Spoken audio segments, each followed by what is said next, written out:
Previously on Outside the Hash Marks.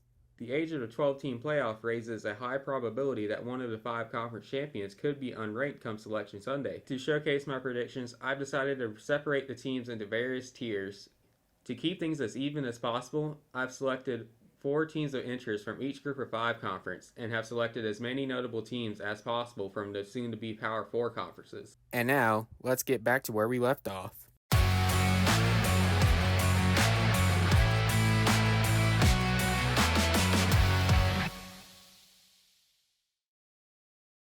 Bowling Green. Finding a 4th team to include from the MAC was a little bit of a challenge, but Bowling Green was one of just 4 teams in the MAC to finish the regular season above 500 last year, which got them included on this list. They've been a solid team the past few seasons and are my dark horse pick in the MAC. Ohio. The Bobcats enjoyed a 10-win season last year, but just missed out on the MAC championship after finishing behind Miami of Ohio.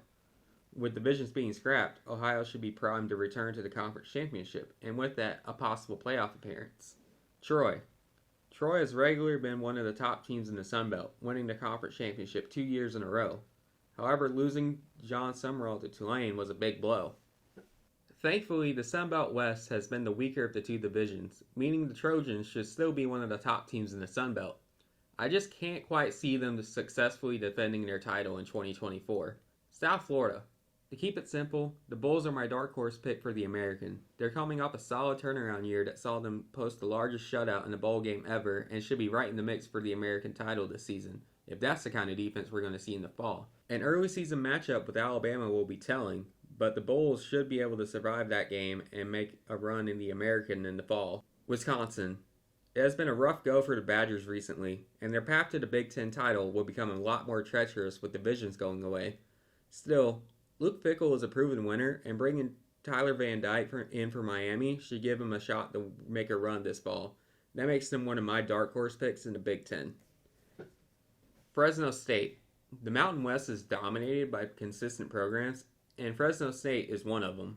They could very easily win the conference in 2024, but getting past Boise State will be a tall order. Western Kentucky. 2023 was a disappointing year for the Hilltoppers as they looked to take control over a new-look Conference USA. Instead, the newcomers stole the show, with Liberty, who I'll get to in a little bit, being the favorite to repeat.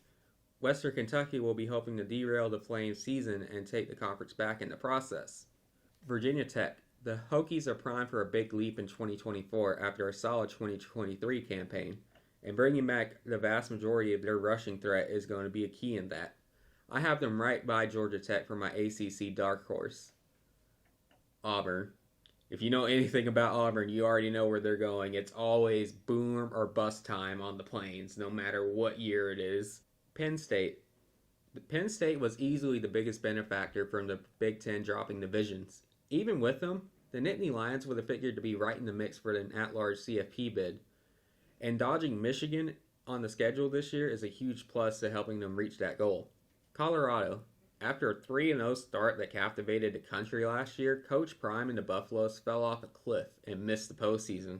The improvements they make in the offseason will be critical to how far they can go. They'll either be one of the best teams in the Big 12, or they're going to be fighting for a bowl bid. So I'm going to have to have them right at boom or bust. James Madison. The Dukes have a solid program, so losing head coach Kurt Cignetti to Indiana wasn't the end of the world. Sharing the division with Appalachian State, though, will mean they'll have to upend the Mountaineers to contend for the Sun Belt title. Jacksonville State.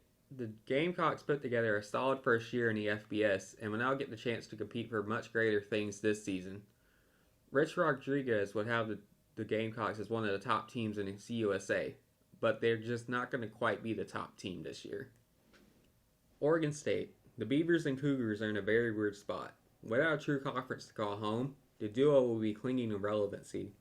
They are still eligible for the college football playoff, but with so much unknown about how they'll be viewed, I decided to give them their own category, the 2-pack. Now, if anyone knows anything about this name, it is a running joke because of the fact that Oregon State and Washington State are the only 2 teams left in the Pac-12. But I decided to give them their own category because I just thought it would be unfair to try to rank them with so much unknown about how they're going to be viewed. SMU. The Mustangs kicked up the level of competition a notch by moving to the ACC. They should be an instant impact team in 2024, but will need a few breaks to garner serious consideration for a CFP bid. UCF. UCF was better than their record last year, but they'll once again be in a boom or bust situation, with the bust potentially heating up Gus Malzahn's seat. UTSA. Losing your longtime quarterback to graduation is a big setback for a team who flourished under him. The Roadrunners should still be in the upper half of the American, but probably won't be in title contention late in the season. Washington State. Just as I had said about Oregon State, the Cougars are a very difficult team to get a beat on, so it would be unfair to rank them. Though I will say, losing Cam Ward to Miami is a tough pill to swallow and will make adjusting to life as a quasi-independent very difficult. Stay tuned for more in the next episode.